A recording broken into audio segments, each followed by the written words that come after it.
We witnessed one of the best games played so far throughout this college football season. Washington versus Oregon was a classic, okay?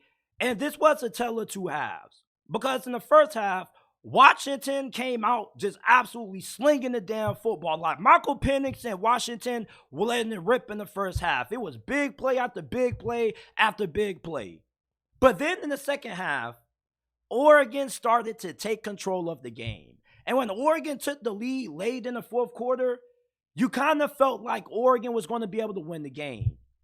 But what hurt Oregon in this game was the fact that I feel like Dan Lanning was too aggressive in this game. Like before halftime, instead of opting to kick the field goal and tie the game up, I believe it was 22-18 going into halftime. You kick that field goal is what? 19, 20, 21. So like you still don't tie the game up, but at least you don't go in the halftime empty-handed. Like I understand wanting to be aggressive and wanting to go up and going to halftime with the lead. But I mean, this isn't Madden or NCAA. This is real life football. And in that situation, if you're Dan Lanning, you got to take the points.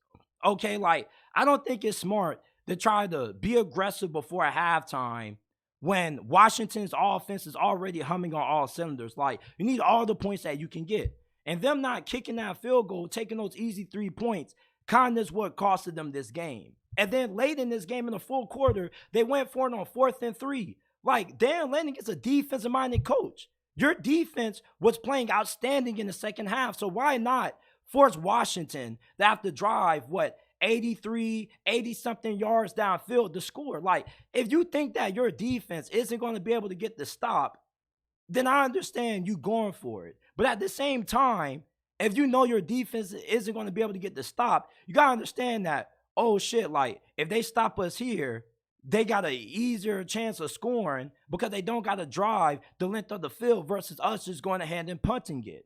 So I feel like those decisions, not taking the points before a halftime, going for the touchdown, and then going for it on 4th and 3 late in the fourth quarter, which ultimately led to Washington driving down the field and winning the game, is what costed Oregon this game.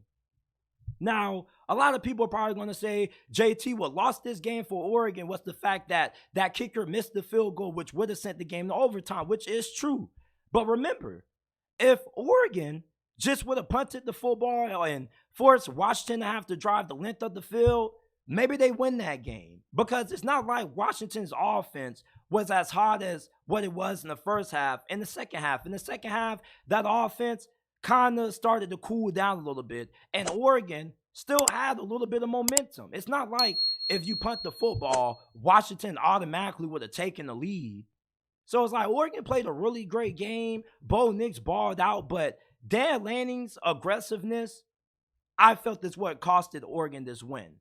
Now for Washington, this is one of the best teams in all of college football. And I picked this team to win the Pac-12 for a reason.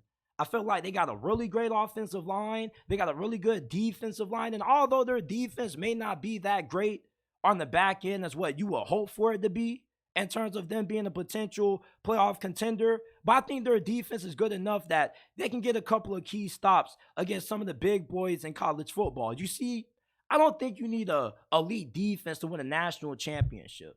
I think you need a top 50 defense at worst if you want to be a championship caliber football team, which I believe Washington has. Like in this game, it wasn't like Oregon was going up and down the field every single drive on Washington's defense. Like Washington's defense came away with a couple of big stops.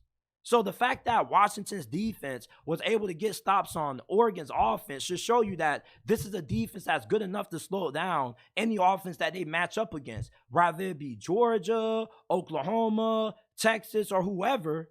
If you can slow down Oregon's offense, you can slow down any offense because they got one of the best quarterbacks in college football and they got one of the best offenses in college football.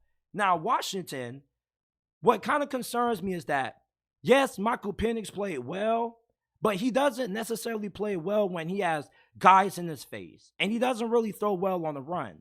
But he balled out in this game. Like, anytime he took a shot downfield, it seemed like it was money every single time. You had Poku was going crazy. McMillan got injured early, but you had Romeo Odunze, who was going off. Like, he made big play after big play for Washington. Like, Washington is deep at receiver, and they're deep on the offensive line. And their run game, yeah, in the stat box, it shows that they had 99 rushing yards. But I think Washington is one of those teams that they can run the football if they want to. They just don't want to run the football, because why run the football if you can get 20, 30 yards every single time you throw the football downfield? Like, Washington, this offense is legit. They're explosive. They can beat you on every single level, short, intermediate, down the field. There's not too many defenses that are 4, 5 defensive backs deep that can cover a wide receiving core this deep and this talented.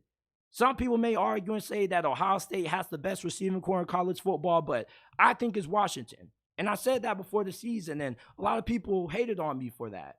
But when you look at how this wide receiving core performed against Oregon, like, I don't see how you can't at least give them props and say, at least they got the second best wide receiving core in college football.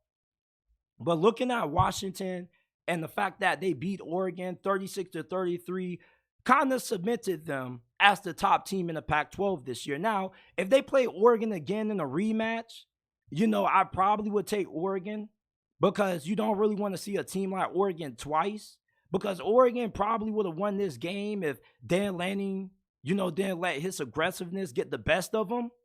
But for the most part, this was a damn great game. This was one of those games that you watch and you didn't really want it to end. You wanted it to keep going. You wanted it to go into overtime, because it was a back and forth game. Because at one point, it seemed like Washington was going to run away with this game. And then Oregon comes back into the second half like a bat out of hell, and they just gained all the momentum. But then, late in the fourth quarter, they go for it on 4th and 3. They don't get it, and Washington has a short length of field to go to score, and Washington ultimately is able to take the lead and eventually win the game.